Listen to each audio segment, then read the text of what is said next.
थोडीशी अडचण होत आहे, परंतु माझा विश्वास आहे देव लवकरच आपल्याला चांगली जागा देईल आणि चांगलं मोठं प्रार्थना मंदिर देखील देव आपल्याला देणार.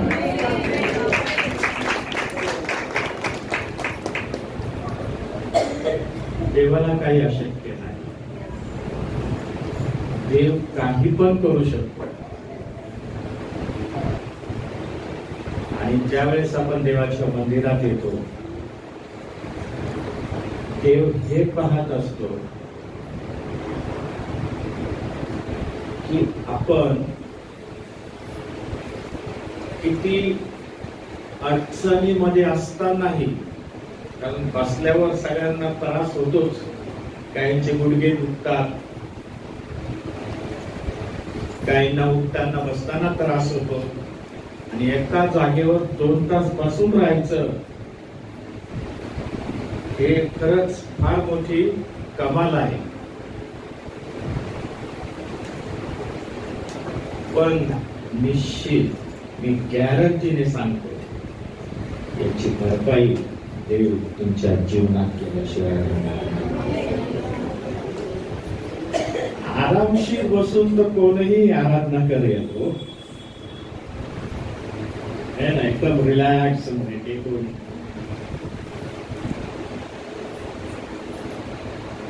अडचणीत बसून देखील परमेश्वराची आराधना करणं, त्याची उपासना करणं, त्याचा आदर करणं परमेश्वरासाठी फार विशेष आहे. हालेलुया. माझा विश्वास आहे या मंदिरातील एकही व्यक्ती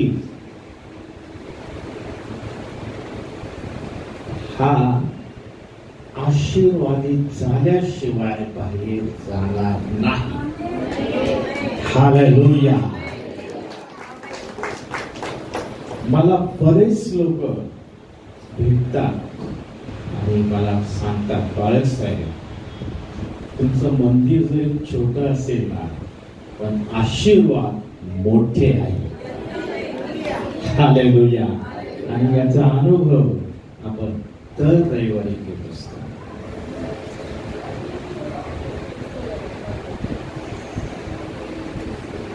असं नाही की देव मोठमोठ्या मंदिरातील त्या धनवान लोकांनाच आशीर्वादित करतो, असं नाही. देव अडचणीत बसलेल्या छोट्या कल्पाला देखील आशीर्वादितच करतो. त्याला दुप्पट आशीर्वाद आहे.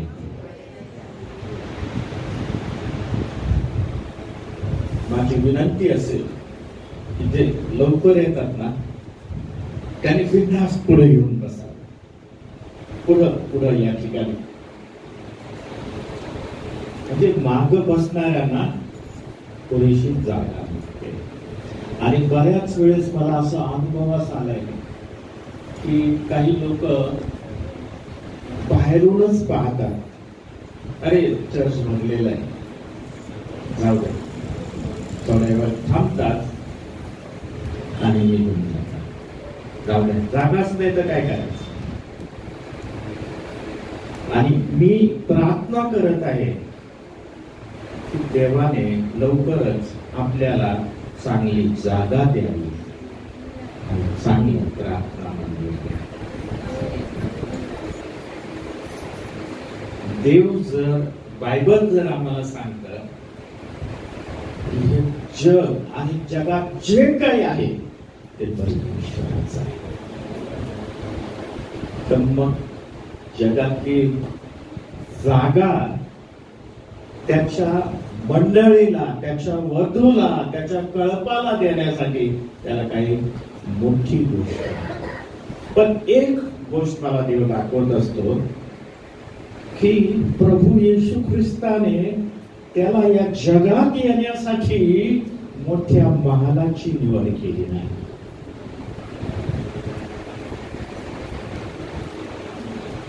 केली का? अरे छोट्या दुर्गंधीयुक्त शेणाने भरलेल्या त्या गायीच्या गोठ्यामध्ये या जगाचा तारणारा जन्माला आला. सगळ्या गोष्टी यात आहेत. या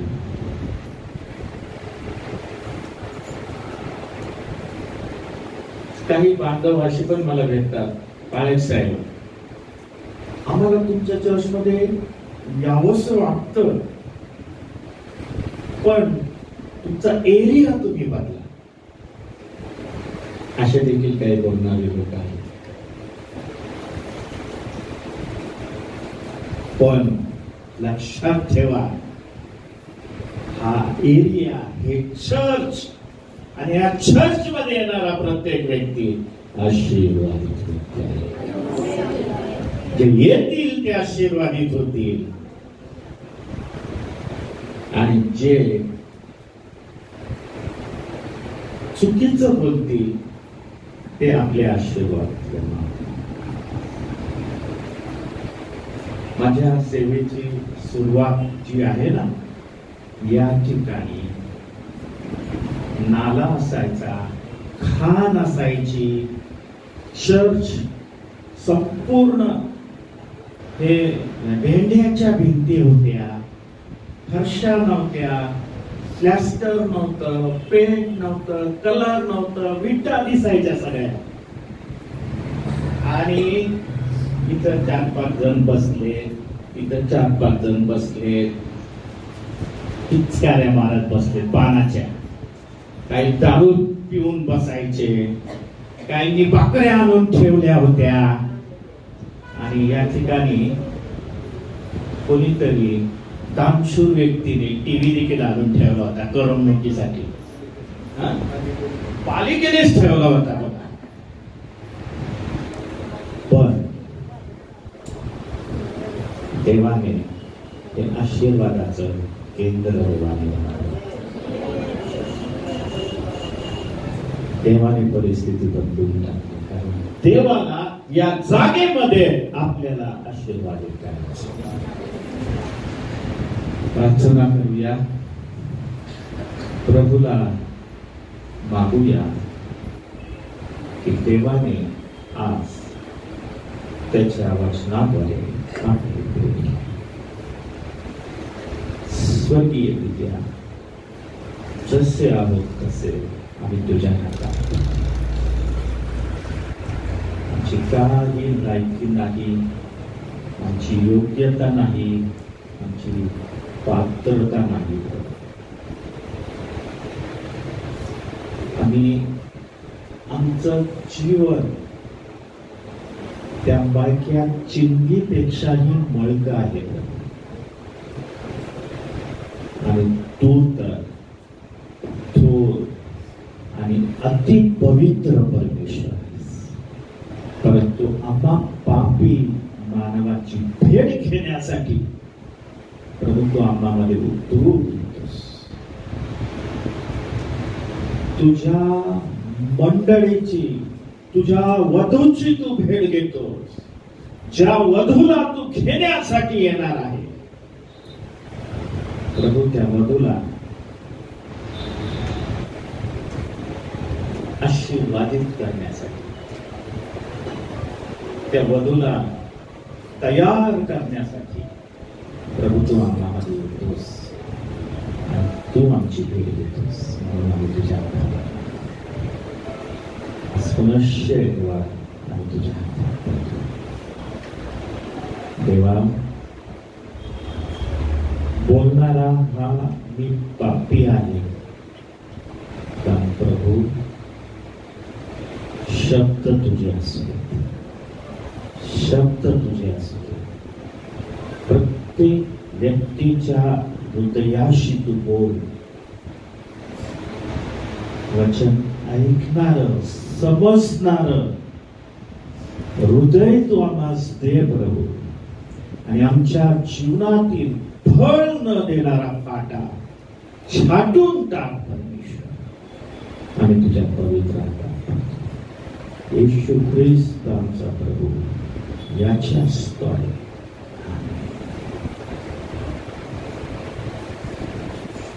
स्तोत्र संहिता 37वा अध्याय आणि 25वे वचन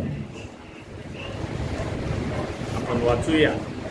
मी तरुण होतो आणि आता म्हातारा झालो, तरी धार्मिक निराश्रित झालेला व त्याची संतती भिकेस लागलेली मी पाहिली नाही.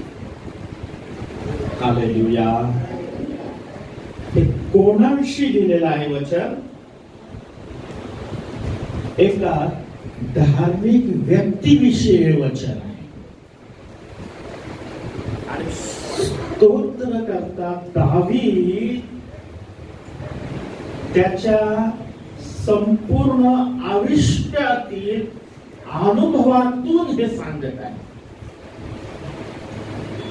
मी तरुण होतो आणि आता म्हातारा झालो आहे, तरी मी नीतिमान व्यक्ती, धार्मिक व्यक्ती, निराश्रित झालेला आणि त्याची संतती भिकेस लागलेली मी पाहिली नाही.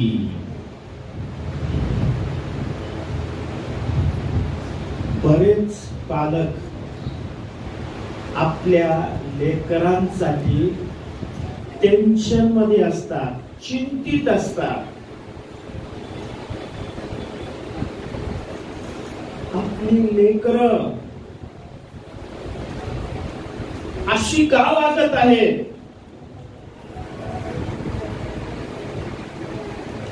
का त्या आमची लेकरं चुकीच्या गोष्टी करत आहेत?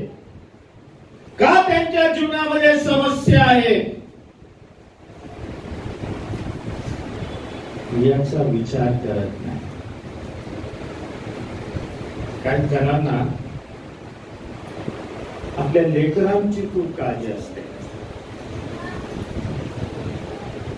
काय कसं होईल, त्यांचं लाईफ पुढचं कसं असेल, त्यांच्या शिक्षणात त्यांना यश मिळेल का, त्यांना चांगला जॉब मिळेल का, कसं होईल आमच्या लेकरांचं, टेन्शन घेतात. पण बायबल सांगतो, जर तुम्ही देवाच्या वचनाप्रमाणे एक धार्मिक जीवन जर आपण जगत असाल, हालेलुया, देवाच्या वचनाप्रमाणे जर तुम्ही जीवन जगत असाल, एक नीतिमान जीवन जर तुम्ही जगत असाल, देवाचं भय बाळगून जर तुम्ही जीवन जगत असाल,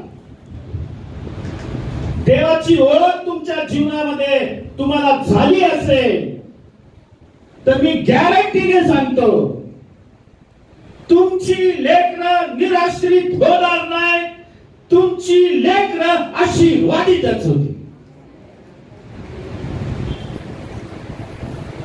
देव त्यांना आशीर्वादितच करेल. कारण बायबल स्वतः या ठिकाणी आम्हाला स्पष्टपणे सांगत आहे की धार्मिकाची संतती भिकेस लागणार नाही, त्याला काही कमी पडणार नाही.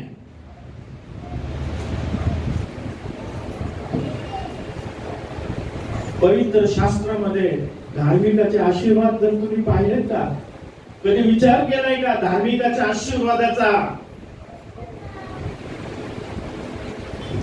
प्रचंड आशीर्वाद देवाने धार्मिक व्यक्तीला दिलेले आहे.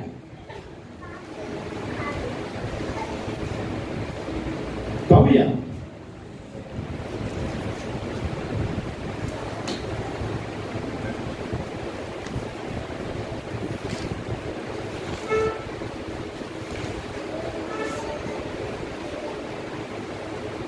आशीर्वाद कोण देतो?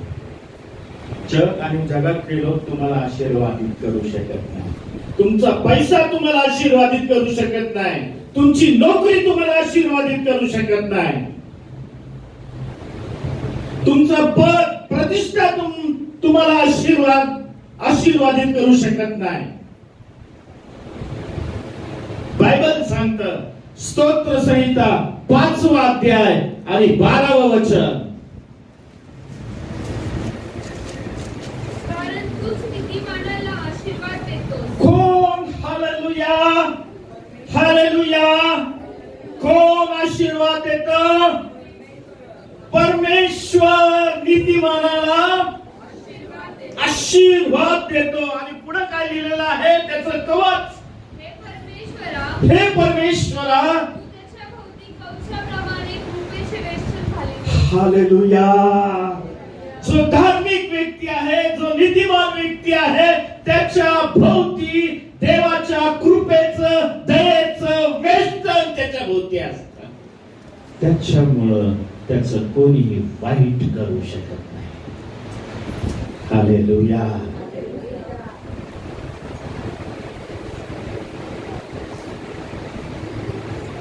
काही लोक म्हणतात ना, याचं कितीही वाईट करा, वाईट म्हणा, तुमचे हितशत्रू तुमचं नुकसान करू पाहणारे लोक कितीही वाईट करण्याचा प्रयत्न करू द्या, तुमचं वाईट होणार नाही. कारण देवाच्या कृपेचं वेष्टन तुमच्या भोवती आहे.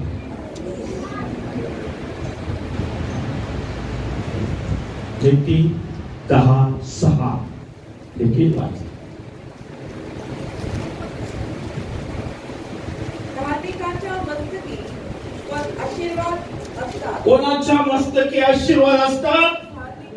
भले त्याच्याजवळ चांगली नोकरी नसेल, चांगलं घर नसेल, चांगला बंगला नसेल, चांगली गाडी नसेल, पण धार्मिकाच्या मस्तकावर देवाचे आशीर्वाद असतात. हालेलुया. नॉट जस्ट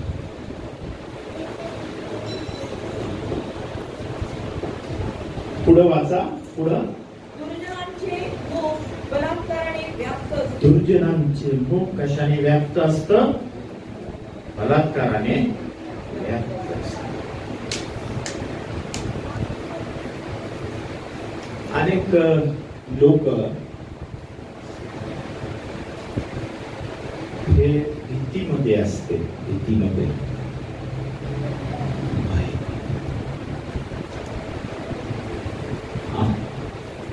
आजाराचं भय, शत्रूचं भय, कोर्टाचं भय,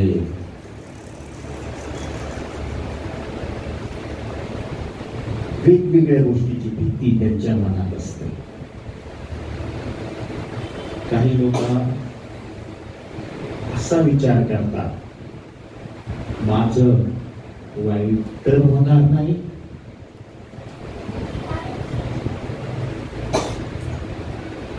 माझ्यावर एखादं संकट तर येणार नाही, एखादी आपत्ती तर येणार नाही, हा विचार करत बसतात ते. पण नीतिमान व्यक्ती, नीतिसूत्र 3रा अध्याय 23वे वचन वाचा. नीतिसूत्र 3रा अध्याय 23वे वचन.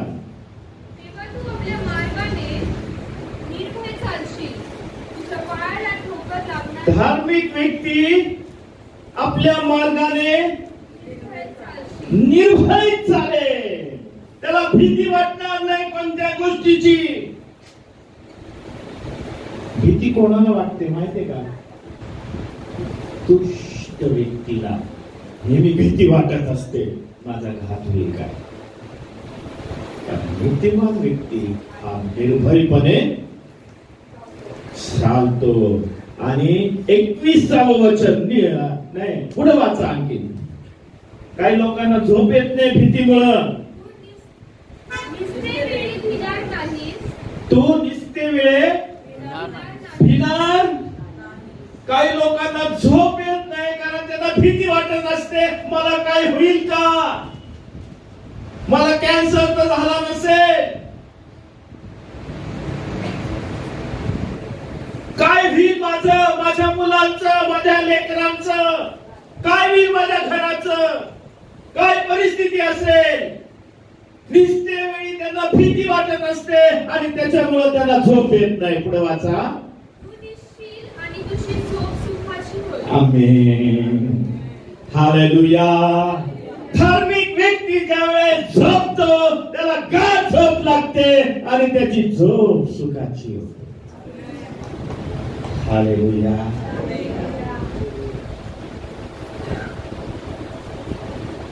फार मोठा आशीर्वाद आहे बरं का. बुद्धिमान व्यक्ती झोपला ना, शांत झोप लागते, त्याची झोप सुखाची. धनवान लोक बघा, या जगातले दुष्ट लोक पहा,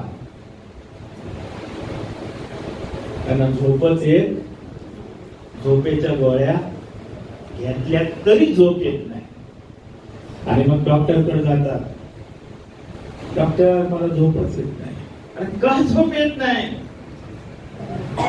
कारण त्यांच्या जीवनातील कर्म, त्यांच्या जीवनातील दुष्टाई त्यांना झोपू देत नाही. स्तोत्र 112:7 देखील वाचा.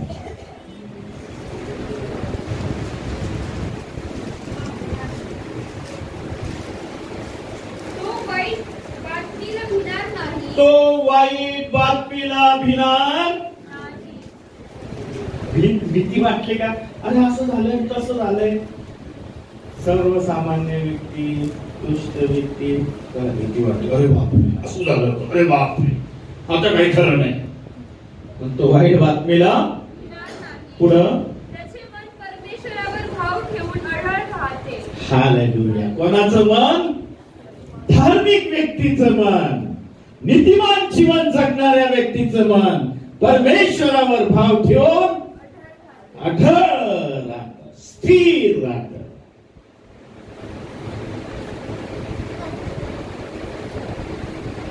आशीर्वाद, समृद्धी, उत्कर्ष हा देवापासून आपल्याला मिळतो.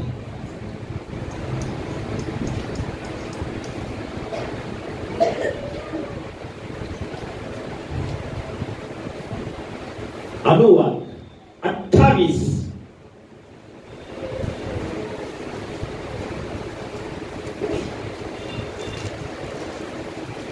आणि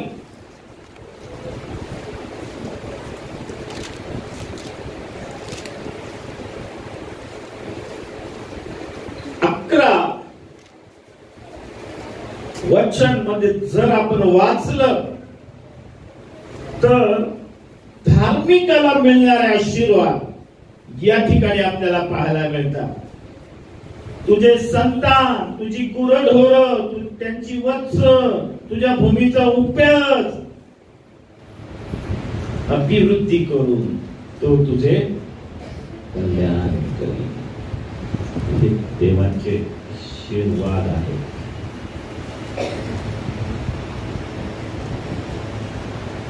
स्तोत्र 112:3 मध्ये असं लिहिलंय, नीतिमान व्यक्ती म्हणजे परमेश्वराचं भय करणाऱ्या व्यक्तीच्या घरी धन संपदा असते. हालेलुया. त्याच्या घरी काय असते? धन संपदा असते. ए आहे, देतो का रे मला 1000 रुपये? ही वेळ त्याच्यावर येत नाही.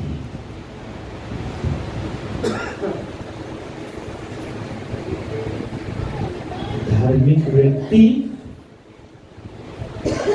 हा उसने देतो आणि परत मागत नाही. हालेलुया. वाचा देवाचं वचन, स्तोत्र 37:21 वचन.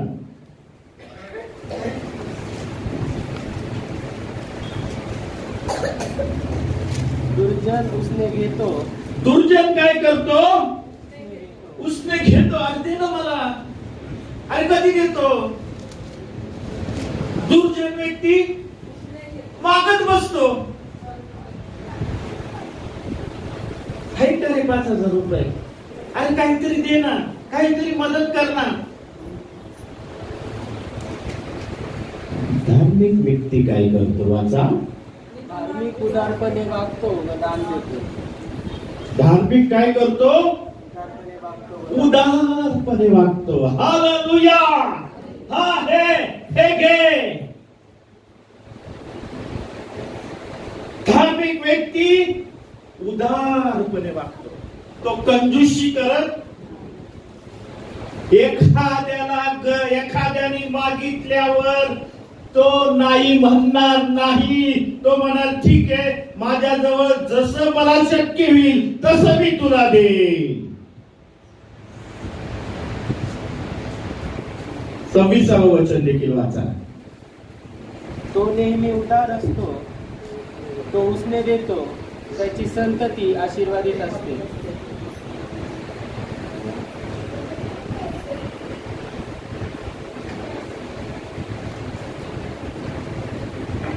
तो नेहमी उदार असतो आणि तो उसने देतो. तो उसने त्याची संतती घेतो का? आणि त्याची संतती आशीर्वादित असते.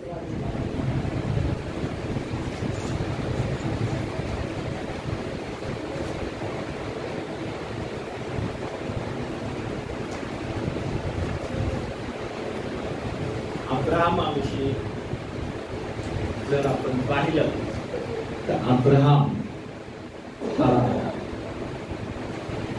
असा आशीर्वादित व्यक्ती होता ना.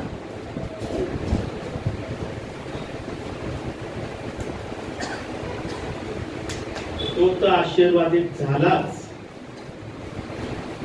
पण त्याची संतती पण आशीर्वादित झाली. अत्यंत करार प्रांतामध्ये दुष्काळ असताना देखील त्याच्या मुलाने पेरणी केली. दुष्काळात पाणी नाही, जमीन कोरडी, विहिरी कोरड्या, पण इसाकाने पेरणी केली. उत्पत्ती 26 तुम्ही नंतर वाचा.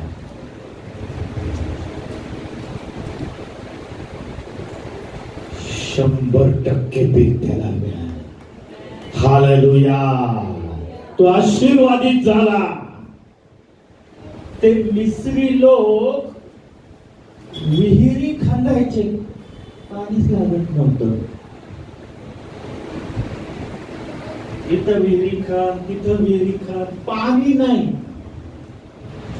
याने विहिरी खांदल्या, पाण्याचे झरे त्यांना मिळाले. हा देवाचा आशीर्वाद असतो.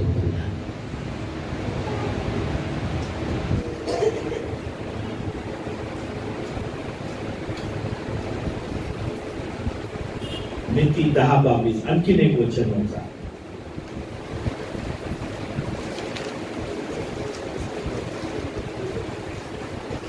परमेश्वराचा आशीर्वाद समृद्धी देतो.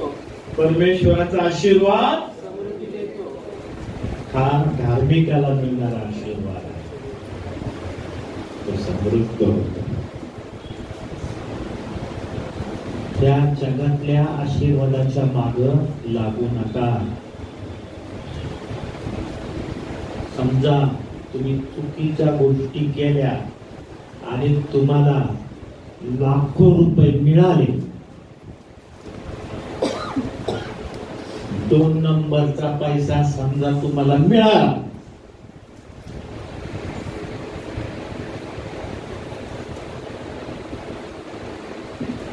तो टिकत नाही.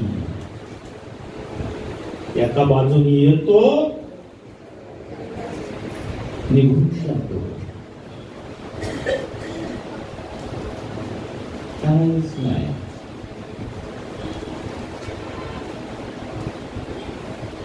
पैसा येतो, हॉस्पिटल हॉस्पिटलमध्ये जातो,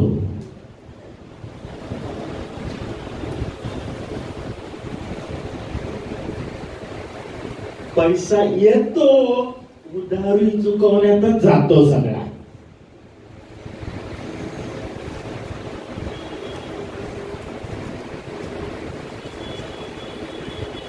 धार्मिक व्यक्ती समृद्ध, त्याला बरकत असते, त्याच्या अन्नधान्याला बरकत असते, त्याच्या टोपलीला बरकत असते, त्याच्या उत्पन्नाला बरकत असते. किती कमवता हे महत्वाचं नाही, पण तुम्ही जे काय कमवता ते किती आशीर्वादित आहे आणि त्यावर देवाचा आशीर्वाद आहे का हे महत्वाचं आहे. तुम्ही थोडासा विचार करा, तुमच्या आतापर्यंतच्या आयुष्यामध्ये, लाईफ मध्ये तुम्ही किती कमवलं, आज तुमच्या जवळ काय आहे. कमवलं तेवढं घालवलं, बरकत राहत नाही. पण धार्मिकाच्या मस्तकी आशीर्वाद असतात असं देवाचं वचन आम्हाला सांगतं.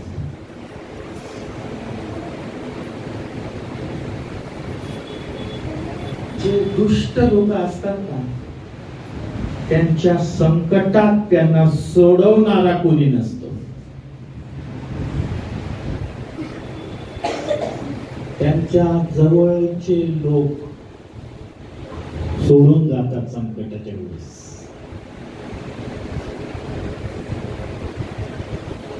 ज्यांच्यावर त्यांचा भरवसा असतो ते सुद्धा त्यांना देतात.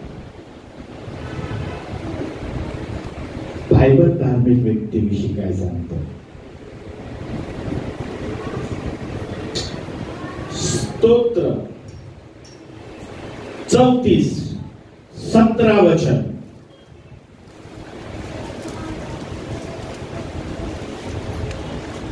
जय प्राप्तीसाठी घोडा केवळ व्यर्थ होय. जय प्राप्तीसाठी घोडा केवळ व्यर्थ होय. घोडा केवळ व्यर्थ आहे. मग काय पाहिजे. त्याला आपल्या महाबळाने कोणाचा बचाव करीता येणार नाही. त्याला आपल्या महाबळाने. स्तोत्र 5:12. हा, धार्मिक धावा करीतात आणि परमेश्वर त्यांच्या सर्व संकटातून त्यांना. हालेलुया. धार्मिक जर दावा करत असतील तर कोणतंही संकट असू द्या, त्याच्या सर्व संकटातून देव त्यांना. यहोशापाटाला कळलं की अमोरी लोकांचा मोठा जमाव तुझ्यावर चाल करून येतात.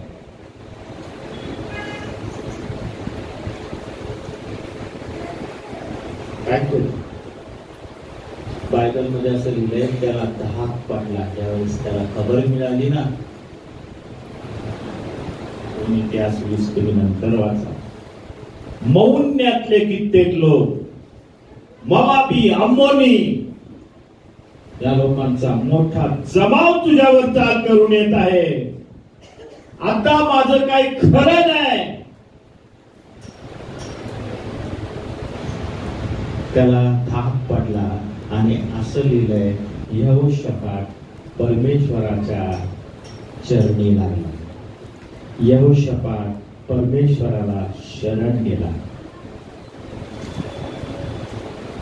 आणि मग देव काय बोलला, ही लढाई तुमची नाही.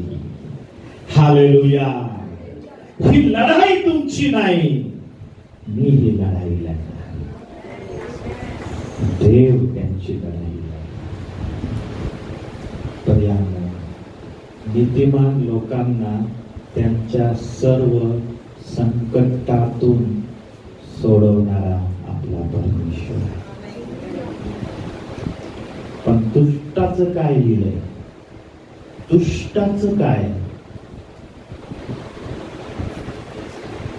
याचके 3:18 वचनाचा.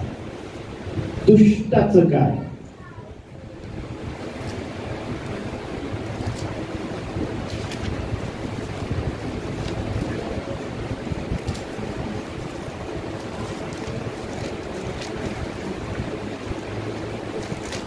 तू खात्रीने मरशील असे मी पाक्यास म्हणालो असता, तू जर त्यास बजाविले नाही व पाक्याने आपला कुमार्ग सोडून जगावे म्हणून तू त्यास बजावून सांगितले नाही, तर तो पाटकी आपल्या दृष्टाईमुळे मरेल. कशामुळे मरेल? पुढं पण त्याच्या रक्ताचा झाडा मी तुझ्या हातून घेईन. दुष्टाचं मरण कशामध्ये होतं? त्याच्या दुष्टाईमध्येच त्याचं मरण.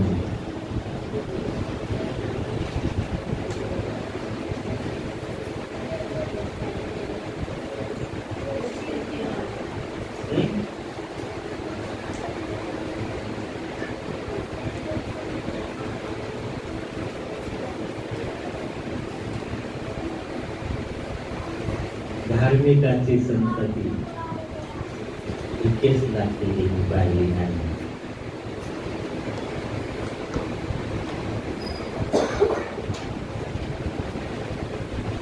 बायबल सांगतं, जो सात्विकपणे चालतो त्याच्या माग त्याची मुलं धन्य होतात. हालेलुया. त्याच्या माग त्याची मुलं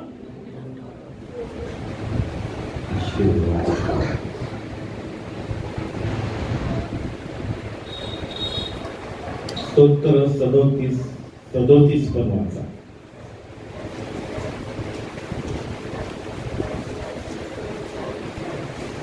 सात्विक मनुष्याकडे लक्ष दे. धार्मिक व्यक्तीकडे ते म्हणतो लक्ष दे. का? सरळ मनुष्याकडे पहा त्यांच्याकडे. शांतीप्रिय मनुष्याची वंश परंपरा राहील. कोणाची? शांतीप्रिय धार्मिक व्यक्ती, सरळ व्यक्तीची वंश परंपरा टिकून राहते.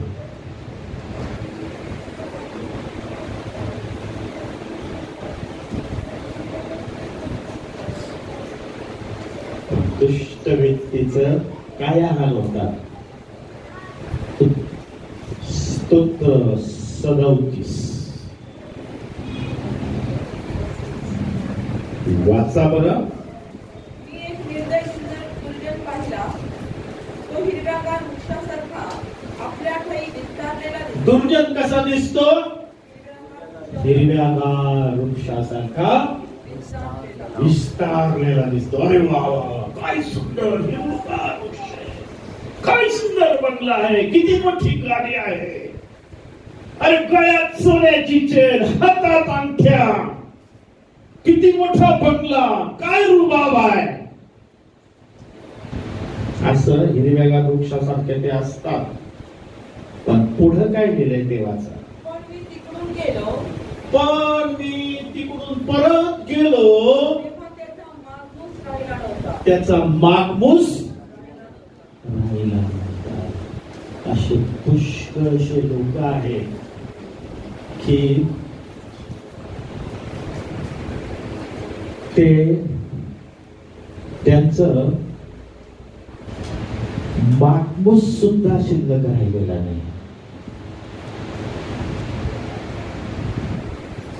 काही लोक पैसा धन कमवतात आणि काय म्हणतात माहितीये का? माझ्या 10 पिढ्या बसून खाते. आणि दुसरी पिढी पाहायलाच मिळत नाही त्यांना.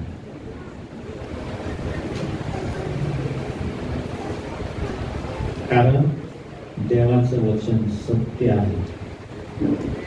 त्यांचा मागमूस सुद्धा शिल्लक राहत नाही.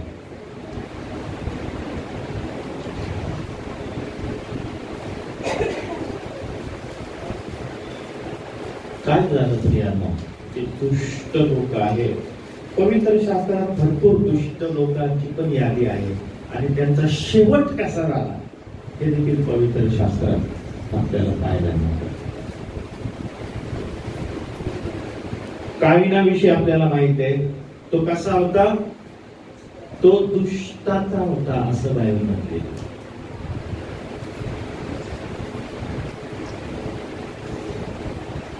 त्याचा शेवट चांगला झाला नाही.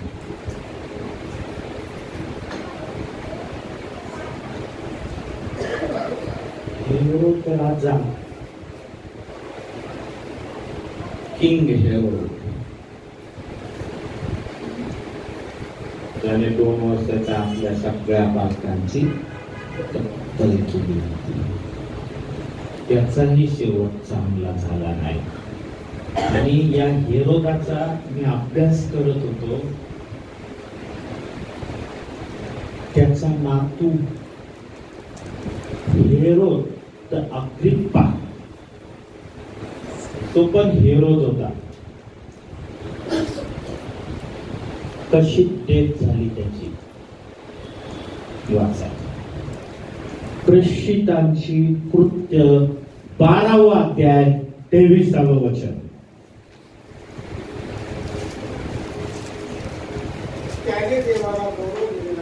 त्याने देवाला गौरव दिला म्हणून तत्क्षणी प्रभूच्या दूताने त्याच्यावर प्रहार केला आणि तो किडे पडून दुष्टाचं मरण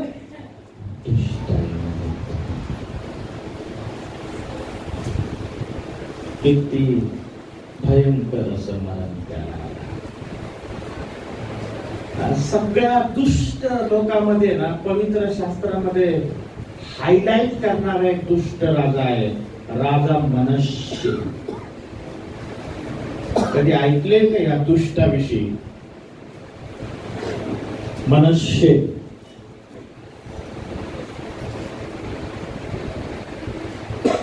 दुसरे राजे याच्या 21व्या अध्यायामध्ये आपण या दुष्ट व्यक्तीविषयी पाहायला मिळतं. बघा, हे दुष्टाचं संतती काय होतं, या दुष्टाचं आणि त्याच्या संततीचं पहा. मनुष्यविषयी असं लिहिलंय, त्याने अमंगळ आचाराप्रमाणे परमेश्वराच्या दृष्टीने जे वाईट ते मनुष्याने केले. त्याचा बाप हिजकिया याने उच्च स्थाने विध्वस्त केली होती, म्हणजे सगळे उच्च स्थाने ती त्याने पुन्हा बांधली. इस्रायलाचा राजा अहाब याच्या प्रमाणे बाल मूर्तीसाठी वेदी बांधून त्याने एक अश्शरा मूर्ती देखील स्थापन केली. परमेश्वराच्या मंदिराच्या अंगणात त्याने नक्षत्र गणांसाठी वेद्या बांधल्या. एवढ्यावरच तो थांबला नाही. परमेश्वराच्या मंदिराच्या अंगणामध्ये नक्षत्र गणासाठी त्याने वेद्या बांधल्या. 5वं वचन. आणि 6व्या वचनात असं लिहिलेलं आहे, हा एवढा दुष्ट होता, त्याने आपल्या पुत्राचा अग्नीत होम करून तो अर्पिला. आपल्या पुत्राचा अग्नीत होम करून जाळला आपल्या पुत्राला.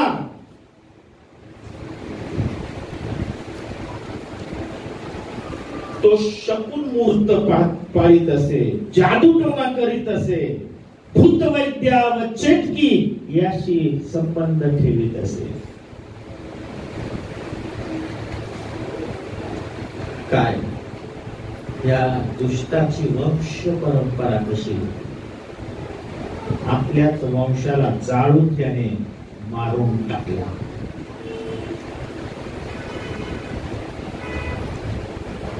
आणि मग त्याचा दुसरा पुत्र अमोन हा राज्य करायला लागला. पहिल्या पुत्राला जाळून मारलं आणि दुसरा पुत्र अमोन हा राज्य करायला लागला, तो मेल्यावर.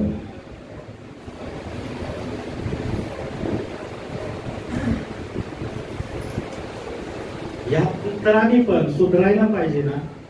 या पुत्राने पण आपल्या बापाप्रमाणेच सगळ्या वाईट गोष्टी केल्या.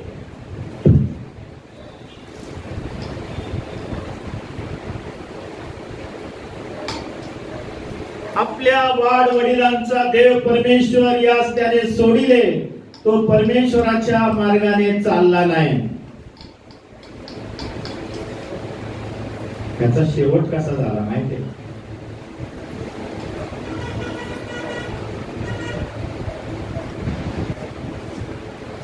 अमोनच्या चाकरांनी, त्याचे जे चाकर होते त्या चाकरांनी फितुरी केली आणि आपल्या राजाला मारून टाकले.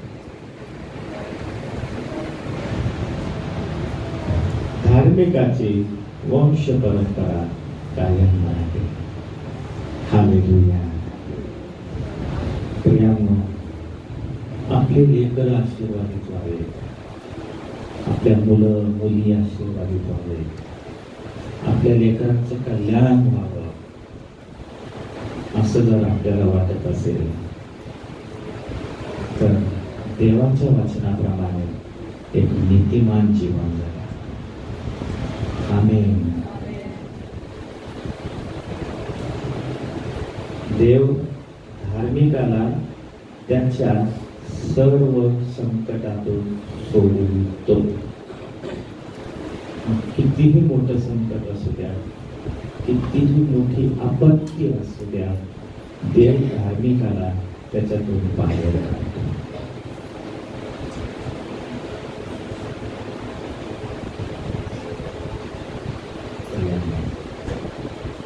देवाने ते सर्व आशीर्वाद, धार्मिकाला मिळणारे सर्व आशीर्वाद देवाने आपल्या प्रत्येकाला दिले. हालेलुया. देव त्याच्या वचनात, देवाचं वचन कधी फेल होत नाही.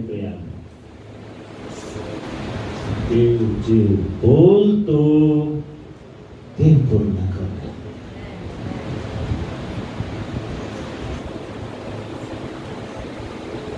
मी कसं जीवन जगत आहे याचा विचार प्रत्येकाने केला पाहिजे. How I am living my life. काय का नीतिमान व्यक्तीसारखं मी जीवन जगत आहे का या जगातील दुष्ट लोकांसोबत राहून एक दुष्टाईने भरलेलं जीवन मी जगत आहे याचा विचार प्रियांनो आम्ही सर्वांनी केला पाहिजे. प्रार्थना करूया.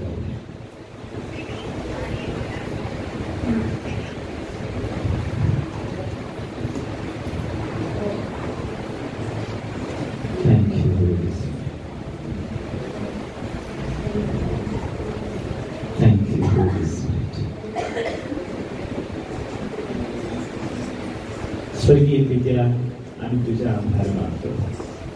आज तुझ्या वचनाद्वारे आम्हा सर्वांची तू भेट केलीस. प्रभू, आम्हाला नामधारी ख्रिस्ती व्यक्ती म्हणून ठेवू नको प्रभू. आम्हाला एक धार्मिक, तुझ्या वचनाप्रमाणे आचरण करणारा धार्मिक व्यक्ती म्हणून जीवन जगण्यासाठी तो आमचं सहाय्य कर. तुझी आमच्या ठाई ज्या दुष्ट गोष्टी आमच्या जीवनात असतील प्रभू,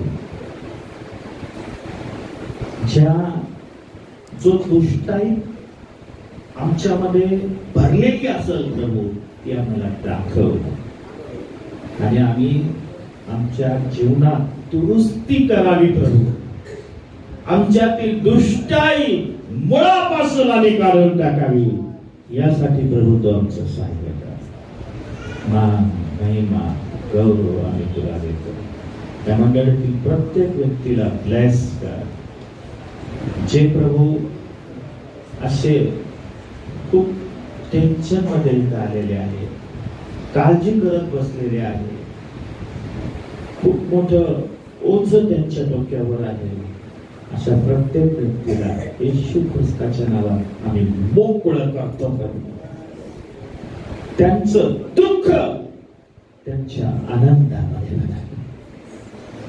परिस्थिती बदलली जाऊ दे, सगळी बंधनं तुटली जाऊ दे, आम्ही तुझ्या मान, महिमा, गौरव, सन्मान आम्ही तुला देतो. ज्या आजारी आहेत अशा प्रत्येकाला आरोग्य प्रभू येशू, तू व्याधीमुक्त करणारा देव प्रभू. या शरीराची रचनाच तू केलेली आहे प्रभू, आणि या शरीरातील प्रत्येक अवयवाचं फंक्शन हे तू तयार केलेलं आहेस. मागतो प्रभू, ज्यामध्ये बिघाड झाला असेल तो काढून टाक, आणि या ठिकाणी बसलेल्या प्रत्येक व्यक्तीला निरोगी असं जीवन दे प्रभू. तुझी दया, तुझी कृपा येशू ख्रिस्त आमचा प्रभू याच्या